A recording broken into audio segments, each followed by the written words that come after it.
Hello everyone, welcome to my channel. I hope कि आप सब ठीक होंगे और आप अपनी स्टडी कर रहे होंगे।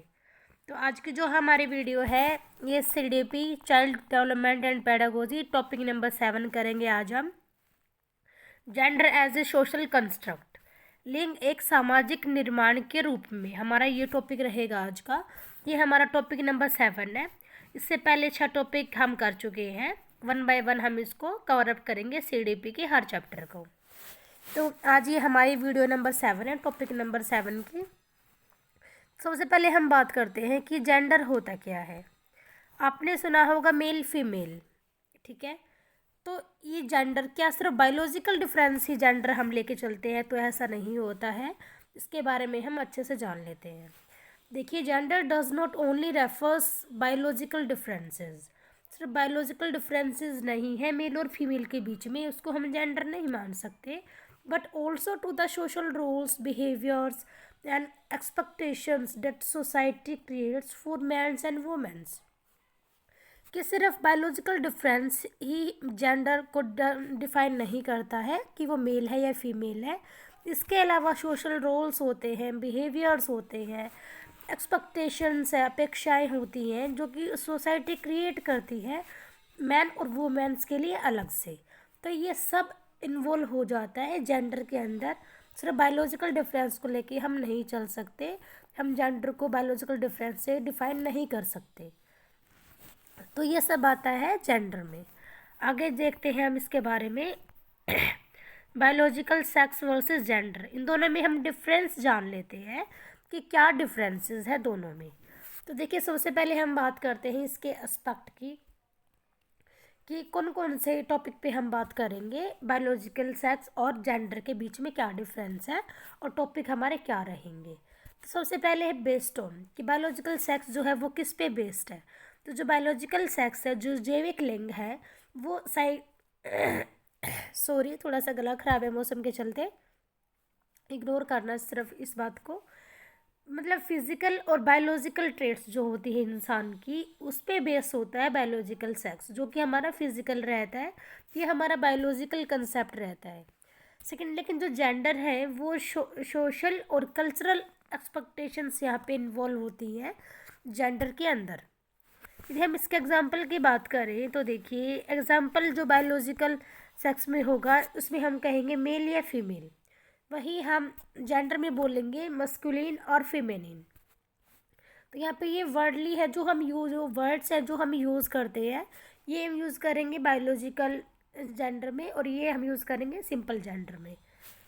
यदि हम बात करें इसको डिटरमाइन कब से किया जाता है, बायोलॉजिकल जो सेक्स है उसको बर्थ बाय नेचर हम मान सकते हैं, वहीं से स्टार्ट होता है। लेकिन जो जेंडर है वो सोसाइटी और कल्चर से बनता है। अब बात करते हैं इसके एग्जाम्पल्स की। देखिए, जैसे कि बॉयज़ है उनको इनकरेज किया जाता है कि you are strong and independent, कि आप जो हो आप स्ट्रॉन्ग हो और आप इंडिपेंडेंट हो, आपको पूरी फ्रीडम है।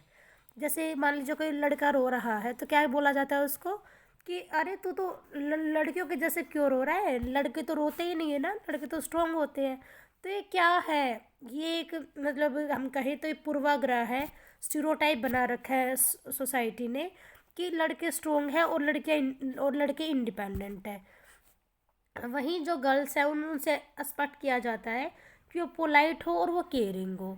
क्यों भाई, ज़रूरी है कि लड़की ही केयरिंग करेगी? नहीं, ऐसा नहीं है। तो अब टाइम आ गया है बदलने का, तो ये सब बातें नहीं होनी चाहिए हमारे सोसाइटी में। चाहे वो लड़का हो चाहे लड़की हो, दोनों को स्ट्रॉन्ग होना चाहिए, दोनों को ही इंडिपेंडेंट होना चाहिए, दोनों को ही फ्रीडम इक्वली मिलना चाहिए। तो ये सारे एग्जाम्पल है यहाँ पे gender as a social construct के, जो कि बना हुआ है हमारी सोसाइटी में।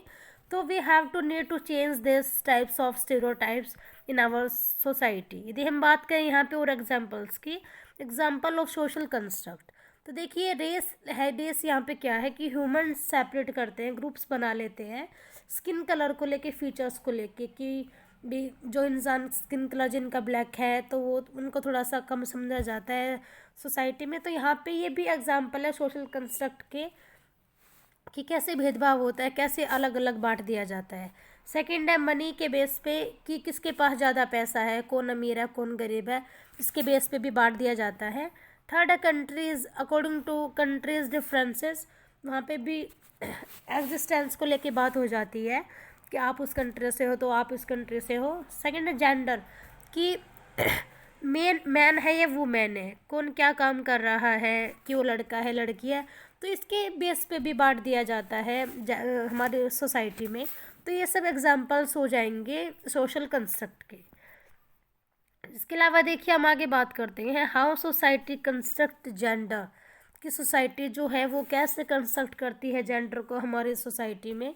तो ये सब बातें, तो इसके पीछे बहुत सारे एजेंट्स हैं, कुछ सामाजिक कारक है, सोशल एजेंट्स हैं, तो उसके बारे में हम बात करते हैं और वो क्या रोल प्ले करता है जेंडर कंस्ट्रक्शन में, इसके बारे में भी हम बात करते हैं। सबसे पहले देखिए फैमिली, जो हमारी फैमिली है वो यहीं से स्टार्ट हो जाता है कि बच्चा कैसा बनेगा, उसकी मेंटलिटी क्या होगी, क्या उसके पर्सपेक्टिव रहेंगे किसी भी बात को समझने के, किसी भी चीज़ को लेके। तो देखिए सबसे पहले यहाँ पे क्या सिखाया जाता है कि लड़के ऐसे होते हैं और लड़की ऐसी होती है। कहाँ से सीखते हैं हम? अपने परिवार से सीखते हैं, अपने घर से सीखते हैं। कि जैसे बचपन में लड़कों को तो खेलने के लिए कार दी जाती है, लड़कियों को खेलने के लिए गुड़िया या फिर किचन सेट दिया जाता है। तो एक क्या डिनोट कर रहे हैं हम यहाँ पे कि लड़कियों को तो बड़े होके किचन संभालना है तो बच्चों को किचन दे दो खेलने के लिए, और लड़कों को तो बड़ा होके कार चलानी है तो उनको कार दे दो। तो ये क्या है? ये यहाँ पे जेंडर कंस्ट्रक्ट हो रहा है जो कि परिवार बचपन से ही करना स्टार्ट कर देता है। तो ऐसा नहीं होना चाहिए, स्टार्टिंग से ही बच्चों को फ्रीडम मिलनी चाहिए, चाहे वो लड़का हो चाहे लड़की हो। इक्वालिटी का टाइम आ चुका है, तो ऐसा नहीं होना चाहिए। सेकंड है स्कूल।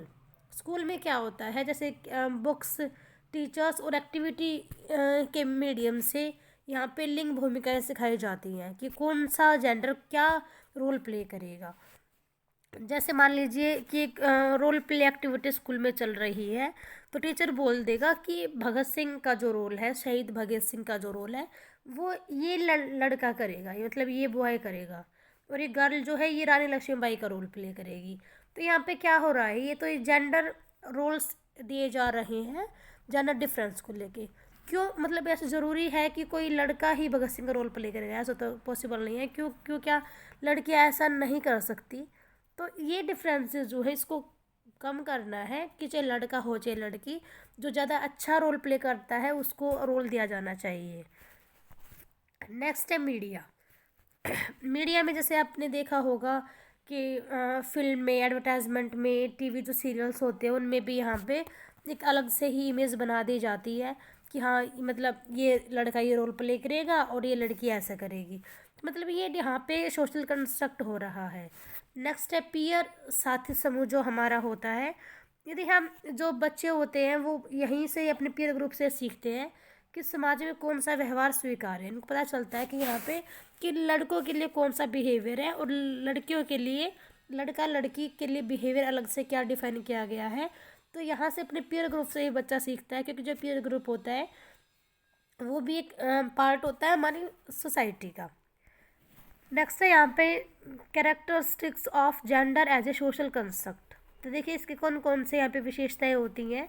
सबसे पहले है सोशली क्रिएटेड, किसको सामाजिक रूप से इसको बनाया जाता है, इसको क्रिएट किया जाता है कि gender is created by society not bye biological.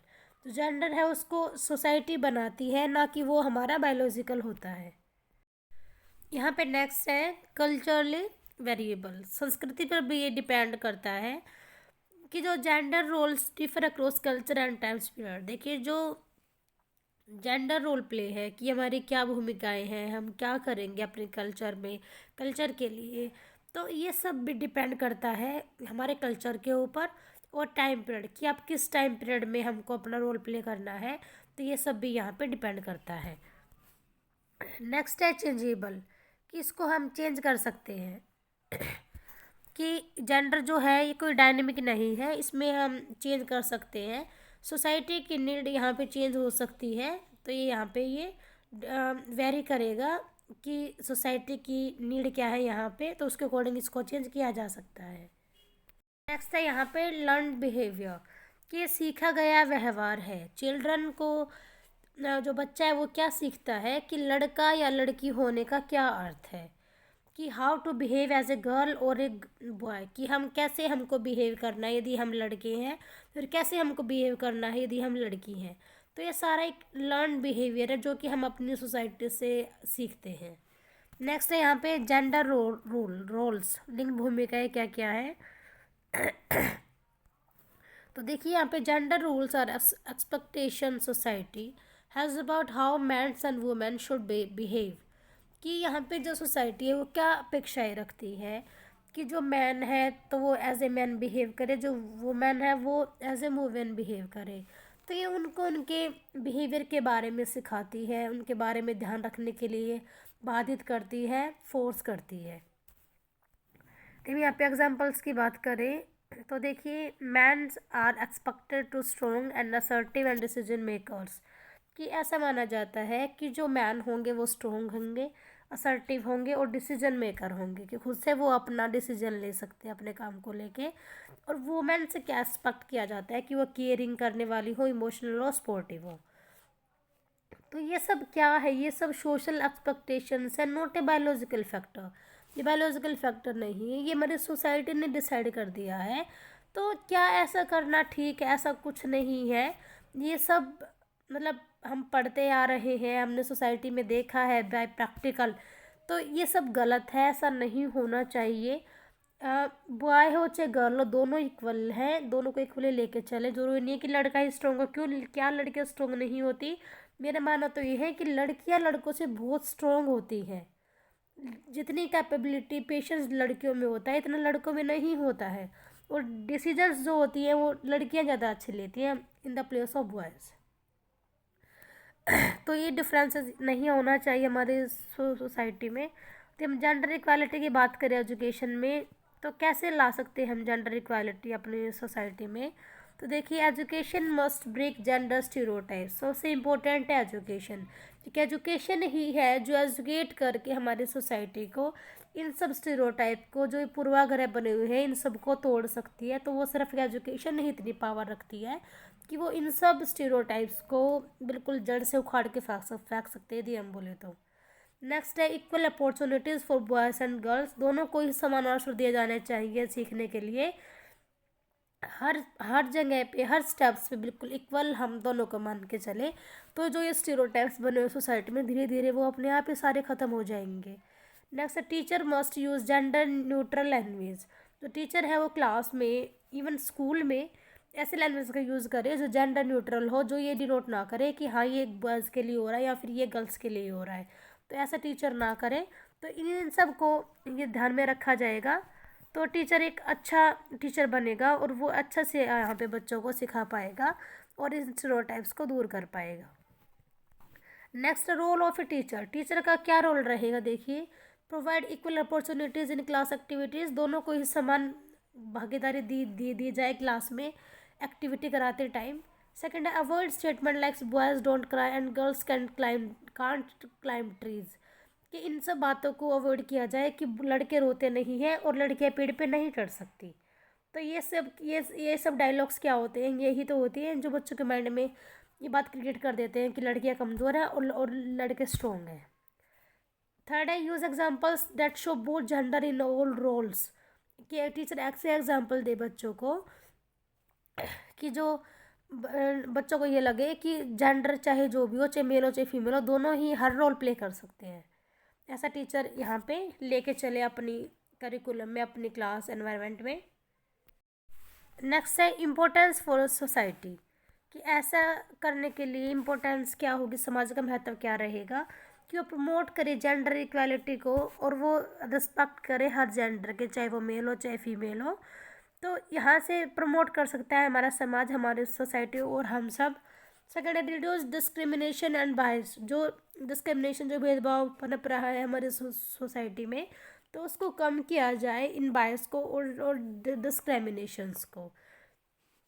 Third है helps in holistic development for every child, हर बच्चे के होलिस्टिक डेवलपमेंट में हेल्प हो जाए और हर बच्चा अपना सम्मान अच्छे से और अपनी डेवलपमेंट अच्छे से कर सके। तो ये सारे इम्पोर्टेंस है सोसाइटी का जेंडर कंस्ट्रक्शंस को लेके। यदि हम इन शॉर्ट में बात करें तो देखिए जेंडर इज़ ए नेचुरल और फिक्स आइडेंटिटी नहीं है, इसको हम नहीं कह सकते, इट कैन बी चेंज, और it is shaped by our society, our culture and educational processes. यदि हम हिंदी टर्म में बात करें तो जो लिंग है, जो जेंडर है, वो कोई स्थायी या प्राकृतिक पहचान नहीं है किसी भी इंसान की, बल्कि इसको समाज द्वारा, हमारे संस्कृति द्वारा और हमारे शैक्षिक प्रक्रियाओं द्वारा निर्मित किया गया है। तो ये तीन फैक्टर जो है, सोशल, कल्चरल और हमारा एजुकेशनल, ये तीनों ही यदि चाहें तो वे इन सभी जेंडर डिफरेंसेस को कम कर सकते हैं। कम नहीं, मैं कहती हूँ बिल्कुल ख़त्म कर सकते हैं। तो कोशिश की जाए टीचर्स द्वारा, हमारी सोसाइटी द्वारा, हमारी फैमिली द्वारा, कि इन सब बातों को छोड़ा जाए और एक इक्वालिटी, एक इक्वल अपॉर्चुनिटीज़ हम अपने एनवायरनमेंट में लेके चले, हमारी सोसाइटी में लेके चले, कि सबको हेल्प हो जाए, चाहे वो लड़का हो चाहे लड़की, सब अपने मतलब एम तक पहुँचे बिना किसी भेदभाव के, विदाउट एनी डिस्क्रिमिनेशंस। तो आज का हमारा यही टॉपिक था, gender as a social construct. I hope कि आपको समझ में टॉपिक आया होगा। मैंने यहाँ पे कोशिश की है बहुत ईजी वे में समझाने की आप सभी को, in the form of short notes. और यदि वीडियो अच्छी लगी है तो प्लीज़ लाइक कीजिएगा, कमेंट कीजिएगा, कोई प्रॉब्लम आपको है तो मैं आपको कमेंट में आंसर ज़रूर करूँगी। और वीडियो को शेयर कीजिएगा ताकि औरों की भी हेल्प हो जाए। और मेरे चैनल को सब्सक्राइब कीजिएगा। तो आप पढ़ते रहिएगा और कामयाबी आपको ज़रूर मिले आपकी लाइफ में, आप ज़रूर सक्सेस हो, इसी आशा के साथ। Thanks everyone, thanks for watching my videos, bye bye.